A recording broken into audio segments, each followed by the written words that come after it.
It's time for the Hockey Writers Grindline, a weekly show covering everything Detroit Red Wings. Brought to you by our own iconic top line of Wings writers. Sit back and enjoy the grind.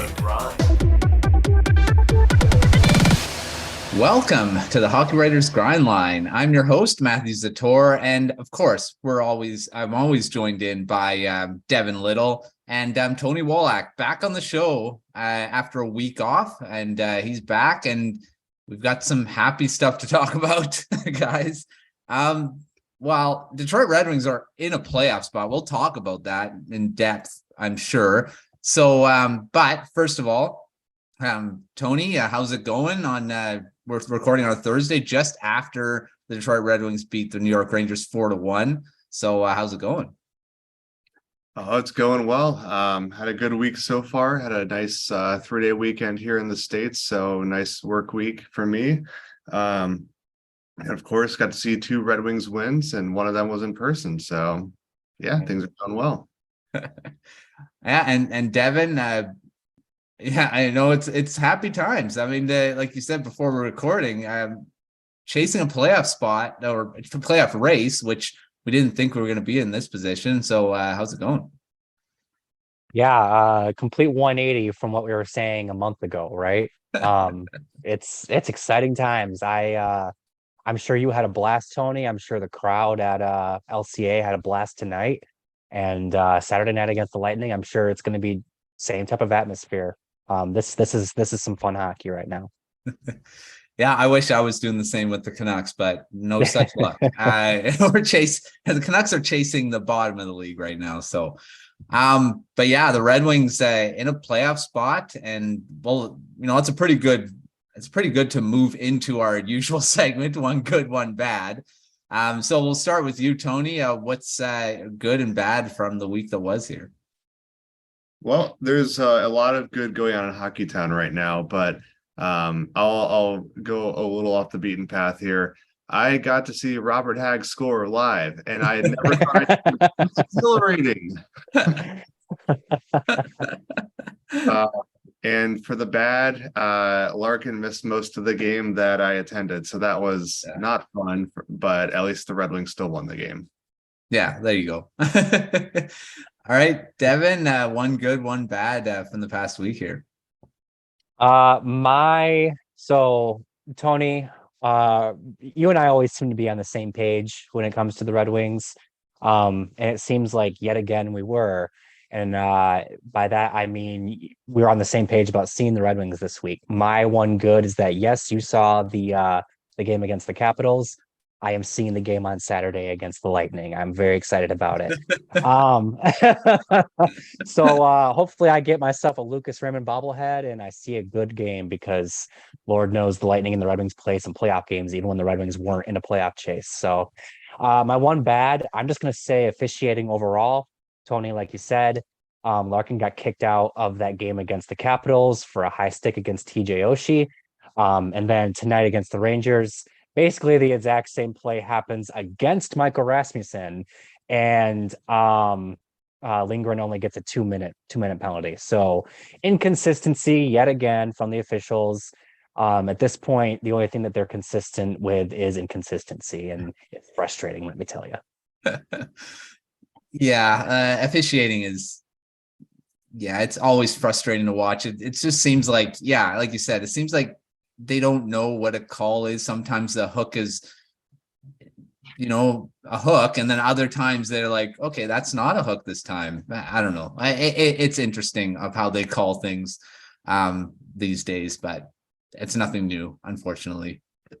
All right. Well, my one good, one bad, and good is that the Red Wings are in the playoff spot. We had it in the notes before. They're on the cusp of a playoff spot, but with the win against the Rangers, they're now in a playoff spot with games in hand. Yes, they have less wins than the team behind them, but whatever. They're in the playoffs as according to the standings right now. They are tied with the Florida Panthers right now with second wild card spot, and 3 points behind the Islanders. So I mean, they could potentially catch the Islanders at some point for the first wild card spot. So, I mean, there's some actually more exciting stuff to come, maybe too. So we'll see what happens. It'd probably be good for Detroit to avoid the Boston Bruins if, be in that first wild card spot rather than the second. So that's my good, that they're in that playoff spot. A bad is that, we're going to talk about it, and this is a good segue. The bad is that the Red Wings have a tough schedule for the rest of the season to keep that playoff spot. So let's go there now and talk about that. Devin, we'll start with you. They are in it, like we said, they are in a playoff spot. We're now a week as everyone's going to be watching this on Saturday. It'll be less than a week to the trade deadline. So if you were Yzerman at this point, being in the playoffs and having a real good chance of actually making it, what would you do? I mean, they do have a tough schedule. It's not like it's going to be easy to do it. And, according to Tankathon, they have the second toughest of all the teams right now. So what do you make of it? What would you do? Oh boy, I do not envy being in his spot because we talked about it plenty of times at this point. There was a pretty easy roadmap to follow if they were going to go the selling route. They had a lot of pieces they could sell and really boost their draft capital heading into this draft. But now here they are, and it would send the wrong message to sell from this team right now. Yeah. To the point where I don't even think selling's an option. Unless like they collapse in their next like 2 games before the deadline. And even then, I don't know if that's enough to really, change course.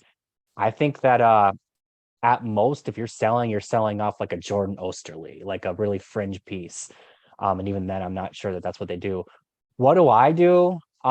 I think I kind of see what's out there. I wouldn't be surprised if Yzerman adds like a depth piece, honestly. I said add, not subtract. Because I still don't think it makes sense for him to go all in on like a Timo Meier and give up everything that would require. I don't think it would make sense for him to, start mortgaging the future. But if there's a good player out there that can be had for, a relatively cheap cost that would help boost this team's depth, I'm thinking, if they could add like a solid third pairing defenseman, a Luke Shen type maybe, that would be really good for them because they have that rotating cast on that third pairing between Robert Hagg and Jordan Osterley. If they could find a consistent pairing mate for Olimata, I think at that point you can kind of feel confident going for the rest of this playoff push. So if I'm Yzerman, I kind of see if I can add a depth piece that isn't going to cost me a ton. Other than that, I might just stay put. I think this team has earned the opportunity to push for the playoffs. For sure. I mean, if they, like you said, if they do sell, it does send the wrong message, especially with where they are and how they've played. I mean, 7-3 over their last 10. They've earned what they've done. So, I mean, I think that would definitely send the wrong message. Over to you, Tony. What do you think? The Red Wings are in a playoff spot and the trade deadline is like just around the corner. So what would you do if you were Yzerman around the deadline, seeing that they are in a playoff spot here? So at the time of this recording, the Red Wings have 4 games before the trade deadline. They're hosting Tampa Bay on Saturday, are in Ottawa for 2 games next week, and then play the Kraken at home. I believe it's the day before the deadline. Honestly, if I'm Yzerman, I'm waiting until the day of the deadline to make any moves. See how these 4 games go, see how the team responds. It's a tough schedule. Obviously Tampa Bay and Seattle are both strong teams this year, and Ottawa is behind the Red Wings in the standings, but they're on the road and playing in back-to-back nights against a team that's desperate right now. So I would want to see how the team's performing after those 4 games and then make a decision. If they are in a playoff spot at the end of that, great, stand pat. If they have slipped out, I would seriously consider trading Tyler Bertuzzi, and here's why. Again, at the time of this recording, there's speculation that Patrick Kane could be headed to the New York Rangers. And after Kane, there's Timo Meier, and then after Timo Meier, there's not that many quality forwards or wingers available.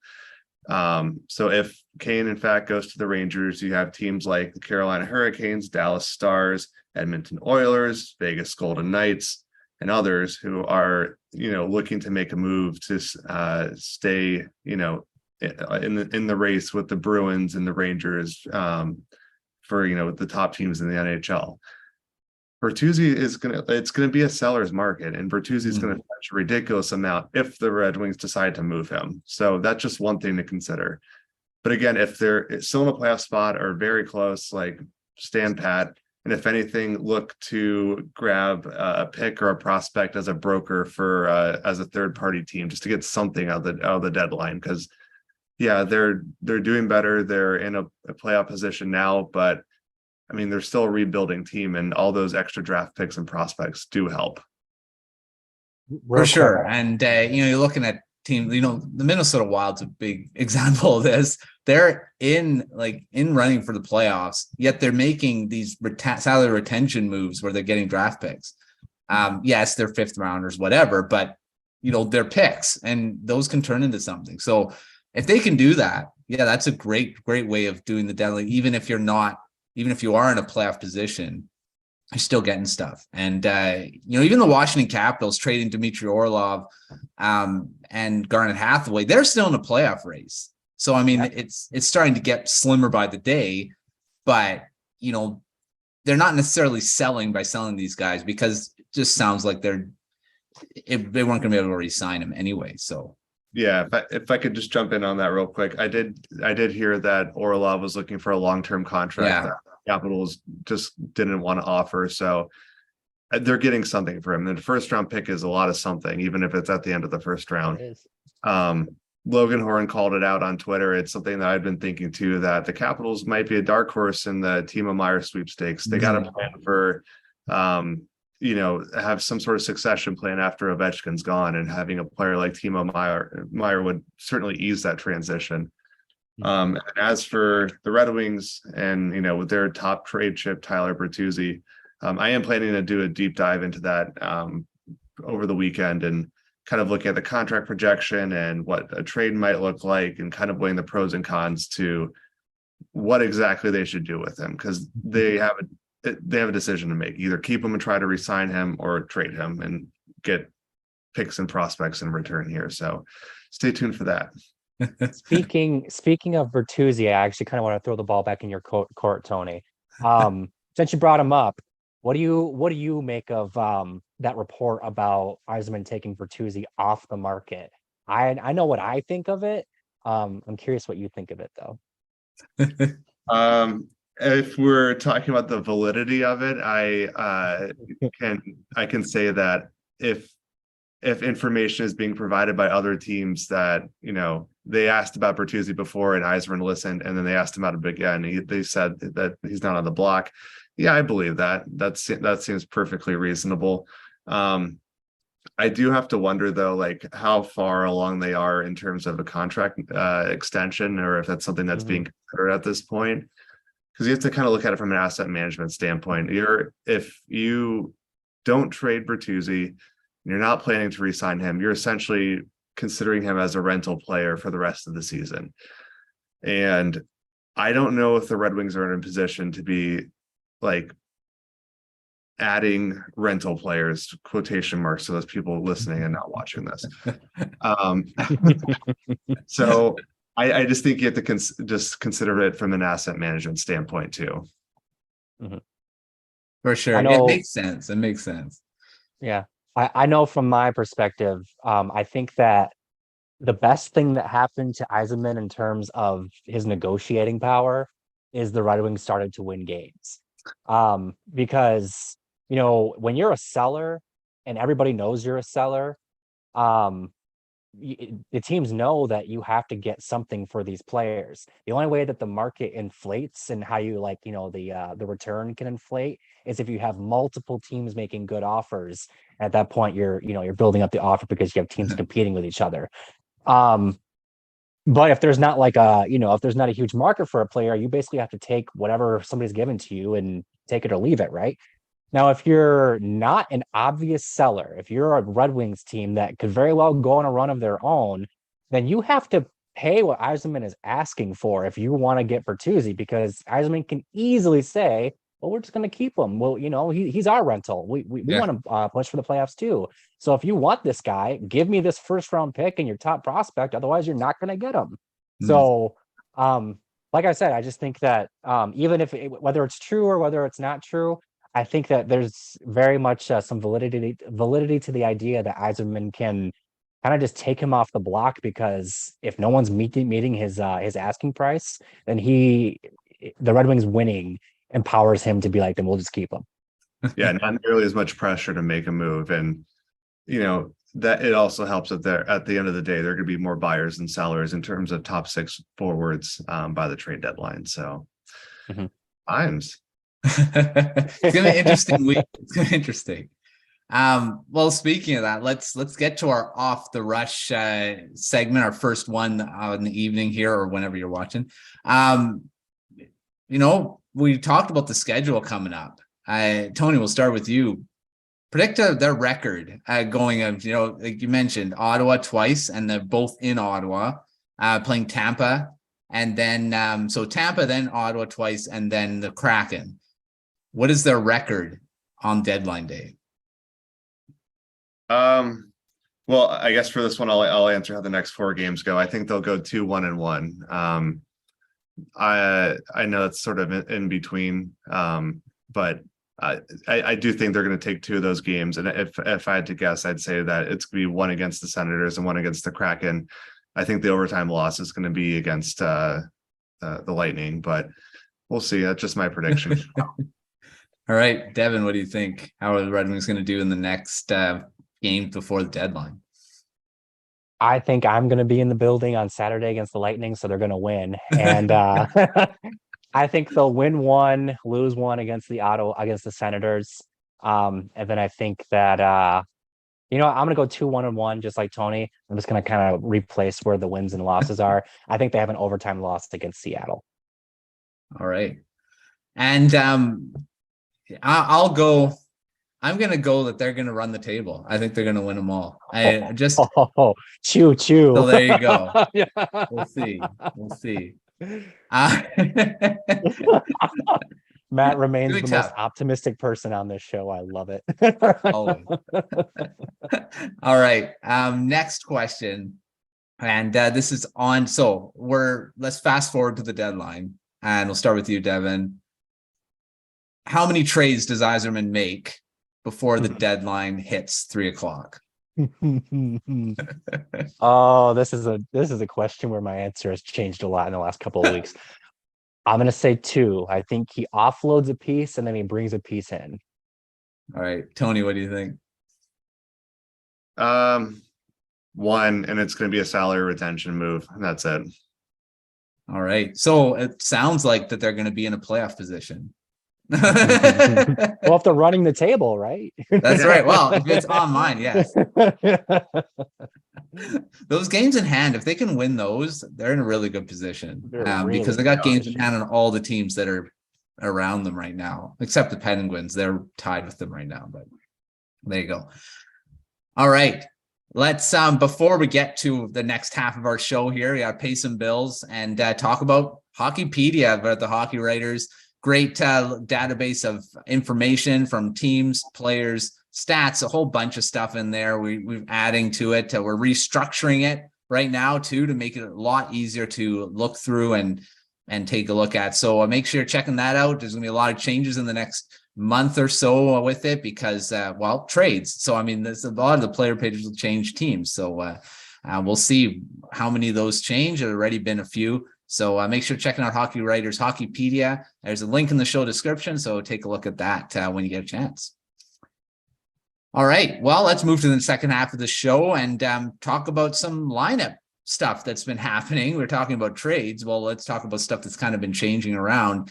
And one is Jakub Vrana. Well, like you said, he went to the minors, came to the back and returned to the lineup, and then got sent back to the minors. So it's like Zadina got taken out as well in there. There's a lot of moving pieces right now. So we'll start with you, Devin. How would you handle the surplus of bodies that Lalonde has? The guys going in and out of the lineup, up and down from the minors. I mean, we put you in Yzerman's shoes. Let's put yourself in the head coaches. So what do you think? I just want to first give a shout out to the Red Wings management for giving every Red Wings fan a heart attack with that Vrana move, because it was just a paper transaction. He played in tonight's game. So There you go. yeah. I think that there is no better example of how crowded things are in Detroit right now than this situation. And then come like Berggren sat today. And then come Saturday, Raymond's supposed to be good to go. So you had Berggren sitting today. Raymond should be good to go on Saturday. Who do you put in? Like Zadina's playing really well out of nowhere. Rana needs to play. Whether you plan on keeping him or trading him, like he has to get his reps in. They're in quite the spot, let me tell you. What would I do? I don't know. I would ask Yzerman to make a trade for me so it'd make my life easier. But it's seriously like the trickiest thing ever, because you could say, you know, all right, take Sundqvist out, but I think that he's one of their few right-handed shots in the forward group. I think he adds size, he adds he adds character to the locker room. I think he's a lot more valuable. He's an awesome penalty killer. He's a lot more valuable than his stats would indicate. Pius Suter is one of the hottest players on the team, if not the hottest player on the team right now. So you can't just, nitpick and pluck him out. Zadina's playing well. I I like, honestly, a player that comes to mind that I feel like you could sit for a couple games is Joe Veleno, but then at the same time, like, I don't think he's played bad to where you would like pull him out. I don't know. I think you kind of just have to have a rotating door right now because you have no choice. Get everybody the games that you can get them. But also, like I said, call up your general manager and say, help me, because we have more than 12 guys that definitely deserve to play, and I can't play all of them. So help. You know what? It's not a bad problem to have. No, I mean, it's the best problem to have. it's not. I mean, the thing is you got a lot of players, and then we're talking about potentially adding more as well. Yeah, it's not bad having a lot of players you can go in and out of the lineup, depending on the opponent too. Like, you could have other guys in, right? Harken back to what the Red Wings were of the past, or the Montreal Canadiens. They had so many good players. You got guys sitting, like, why are they sitting? Well, because doesn't fit the team we're playing against. So there you go. All right, Tony, over to you. You're Lalonde. What do you do with them? How to all these forwards that you could play that are playing really well? I mean, all this stuff is kind of moving. Yeah. Well, I'm kind of on the same page as Devin in terms of kind of having a rotating cast. It's going to be interesting when Raymond does come back from injury, hopefully Saturday against the Lightning, because obviously he's a great player and should be in the lineup whenever he's healthy. But as for the rest of the team, I think it comes down to rotating players in the bottom six, whether it's Dominik Kubalik, Filip Zadina, Jacob Vrana, Oskar Sundqvist. You kind of need to rotate them according to who's playing well and who matches up best against that night's opponent. I will say Filip Zadina had an outstanding game against the Rangers. Definitely looked more confident than I've seen him play in a long time. And his goal that he scored was, I mean, it's hard to say vintage for a player so young, but that was vintage. But agree that, Sundqvist does provide value with his physical presence and right-handed shot, but also he could, if he was out of the lineup for one night, I'm sure Michael Rasmussen can plug into wherever he was pretty much and everything would be fine. I don't think it would hurt to give Vrana a night off just to watch it from the press box one more time. In the 2 games I've seen him play this week, he has made a few defensive gaffes, which is understandable. He's catching up to the speed of the game after being in the minors for so long and then out of the game for a few months before that.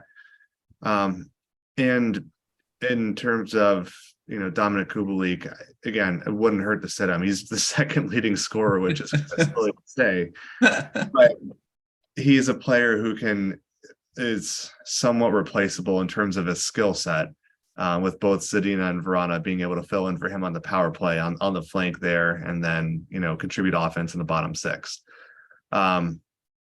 I will add though that I did find it to be a savvy move that the Red Wings did have the paper transaction assigning or loaning Vrana to Grand Rapids for 1 day, and that was just to save 1 day on the 30-day limit for waivers before to pass through again. So it shows that they're really paying attention, really trying to maximize things with their glut of forwards. And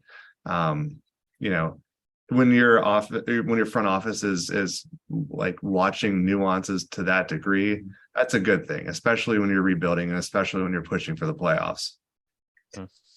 Yeah, it's it's tough seeing that as a fan. You're watching the transaction. It's like, why is he getting sent down? He's playing so well. There's those things, those paper transactions that need to happen for, like you said, the waiver thing. And it is a smart move to do. And look, he's back in the lineup and he played. So I mean, it wasn't anything more than that. So there you go. All right. Well, we're going to throw it back to you, Tony, on this next topic. And we're going to talk about an article that you put out. Really substantial one, very well written. All yours are well written, but this one was really good. So why don't you, throw it. This is on Dylan Larkin and his upcoming contract. So I want run us through a bit about that article and outlook on that next contract for the captain. So I wrote a long piece about just the overall contract negotiation that's going on between Larkin, his agent, Pat Brisson, and Yzerman in the Red Wings front office. And the reason why is because I think we've all seen quite a few rumors that are being spread about how far apart the sides are and something's imminent. It's going to take a while. He might get traded because there's no deal in place, and just lots of speculation. And I wanted to just take some time to highlight just all the nuance that goes into this contract and how important that is, because that's why it's taking so long. It's something that is highly important to both Larkin and the Red Wings, and they want to get it right. And it's going to take time, especially when you have two of the best hardball players in the game with Pat Brisson and Steve Yzerman. So yeah, it's a bit of a long read, but it kind of highlights what to expect with contract negotiations. Both Yzerman and Brisson have like acceptable ranges for like where the AAV and other issues such as term and structure and so on. They have a range for each of those of what's acceptable to them, and there's overlap in each of those, and it's about negotiating to find out which side of the midpoint in that overlap the contract's going to land on. Which is why one of the reasons why it's taking so long. They have so many issues to talk about, from how many years it's going to be, likely 8. I think they can quickly agree on that. What the ultimate AAV is going to be, how many years of no trade or no movement clauses in his contract structure, whether it's front loaded, how many signing bonuses or how much signing bonuses are throughout. It's an iterative process. Both sides build value and offer and make an offer, and the other side, listens to it. They counter with their own building of value, and their own offer, figure out concessions and common ground between the two sides, and keep on going back and forth and back and forth. If they're talking about it at the moment, it sounds like right now they're taking a break until the playoff push is over or the season's over, which I completely understand. I don't think that we're going to get anything until after the season's over at this point, which is perfectly fine. I'm sure there's plenty who think there's risk in, potentially losing Larkin for nothing. But when I made this point at the very end, but when you grow up in Michigan and you're a Red Wings fan, and all your friends and family are Red Wings fans too, and then you're drafted by the Red Wings and made captain of the Red Wings, and like all of that history is there. After you come out of the University of Michigan, you join your hometown team and are leading them out of their rebuild. Imagine going somewhere else and making more money to do so. That is such a bad look, and it's going to look awful on Larkin if he does that. Not that he's a bad guy at all. Like we all know he's a great guy, but it's just the optics of it. Like, Yzerman knows this, and he's, kind of using that as leverage, and also knows that Larkin wants to stay in Detroit and using that as leverage. And on the other side, Pat Brisson knows that if Larkin leaves, the Red Wings are kind of screwed. There's no good alternative there. You can sign a player like Ryan O'Reilly or Sean Monahan to be your first line center, but that's definitely a downgrade. You can trade for another first line center, but you're going to be spending more than you'd get in any return for trading Dylan Larkin right now. Because that's assuming that the player they're trading for is going to have some term on their contract and not be a rental. And then internally, you have Andrew Kopp and Michael Rasmussen, who are both great in their roles, but they're not first-line centers at all. So you're definitely going to be downgrading no matter which way you go without Larkin. So it's kind of a stalemate right now in terms of who has more leverage over the other, and that's why we're not seeing momentum with a deal coming soon. It's just both sides are locked into their position, and eventually they're going to come together and find a deal because they both need each other. And that's ultimately what's going to get it done.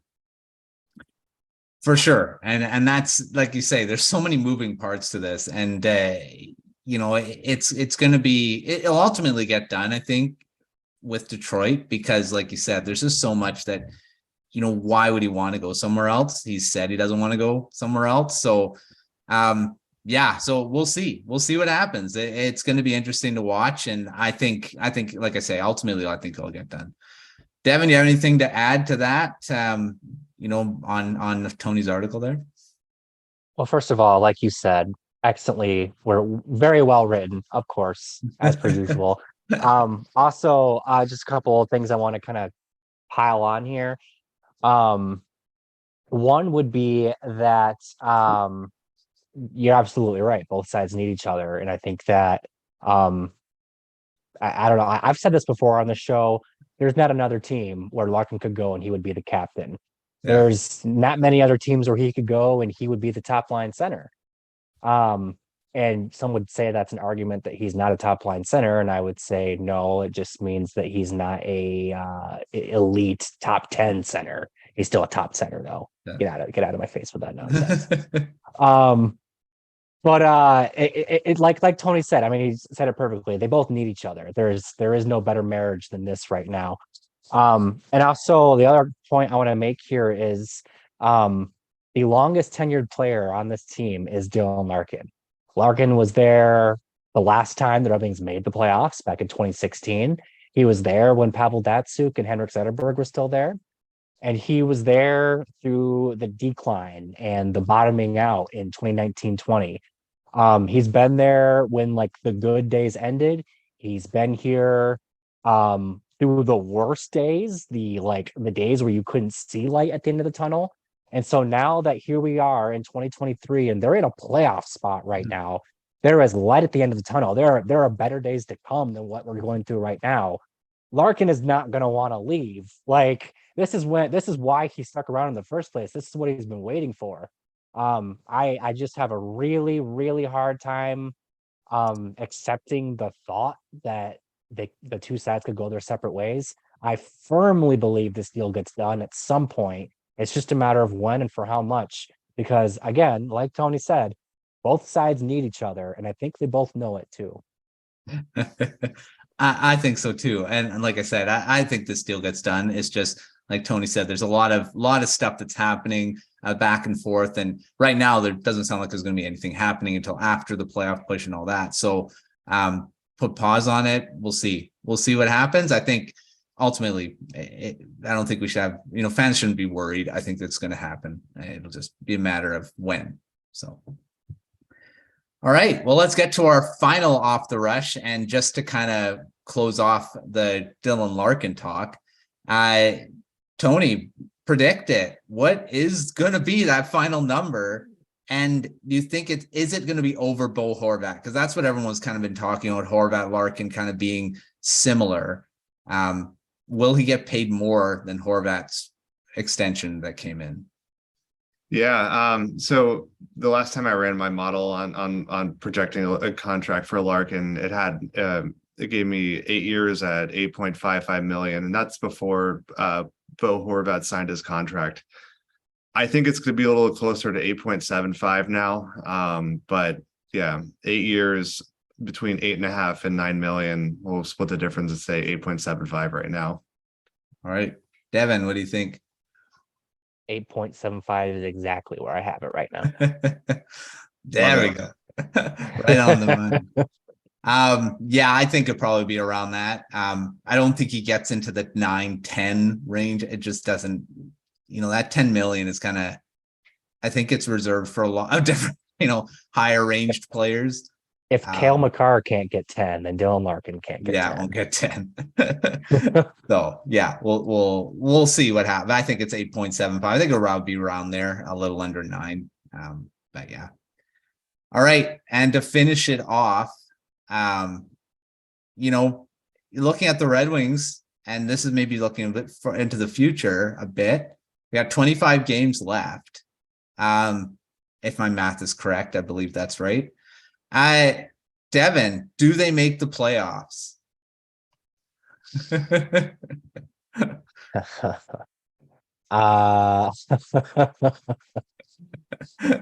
This is the question, isn't it? I am gonna say that they just missed. I called my shot at the beginning of the season. I said they'd be in the thick of it, but I think they fall just short. I'm gonna stick to it. But man, are we gonna have a lot of fun down the stretch. All right, Tony, Red Wings, are they making the playoffs? I can make Devin look like a bad guy right now and say, I'm I'm not gonna though. I'm actually on the same page. I think they're just gonna miss out. I think the reason is that Ville Husso is just gonna hit a wall. He's played more games than any season in his career, and I think at some point, he's a very talented goalie, and it's just going to get to a point where he's reached his limit for the season, and Red Wings are just going to fall off a bit and then won't be able to recover. They'll be in it for a while, and they'll be in it past the deadline and getting close to April, but I think they're just on the outside looking in, and they're close enough where they can smell it, and they're going to be very hungry going into next season. All right. I'm the eternal optimist. So I'm going to say they're making the playoffs, but they're going to win a tiebreaker. So it's going to be like, they'll be tied at the end, but they'll have the tiebreaker to make it. Just sneak in. I like it. So instead of the just not making it, I'm going to say they're just make it. But I don't think they're making it past the first round because they'll be playing the Boston Bruins. So do you think they could win a game against the Bruins? That's my question. Just one, a gentleman's sweep. Come on. All right. Well, it's fun to talk playoffs, and that's the biggest thing. We're not talking about, a first overall draft pick, which we were talking about not that long ago. Not wrong. Just give it a month, man. Everything changes. It could happen again. You know what? The spread isn't that big actually when you're looking at the points. I mean, they're 64 points. We got Ottawa at 58, and they're towards the bottom of the conference here. So yeah, it can change quite fast, like we've seen. They're not in the playoffs 1 month and they're in the playoffs the next. So still fun. It's fun to talk playoffs rather than thinking about the draft so early, like doing right now in Vancouver. So, all right. Well, that's another episode of the Grind Line. Thanks, Tony. Thanks, Devin, for joining in. As always, it's great talking Red Wings, even though I'm not a Red Wings writer, but it's great talking about a team that's in the playoff race and, and talking of that. And of course, the trade deadline is just around the corner. We'll see what other trades happen. We've seen some big ones already. We've seen some small ones, and seems like salary retention is the name of the game at this point, but we're probably going to see more of that. So, next episode, we'll be talking whatever trades happen, because it'll be probably on the deadline, or we may be recording the day before the deadline. We'll see what happens. But deadline's just coming, and then we'll be talking. Then it'll be playoff talk and draft and all that. So join us on the show next time. Like I said, thanks Tony, thanks Devin for joining in, and we'll see you next time on another episode of the Grind Line.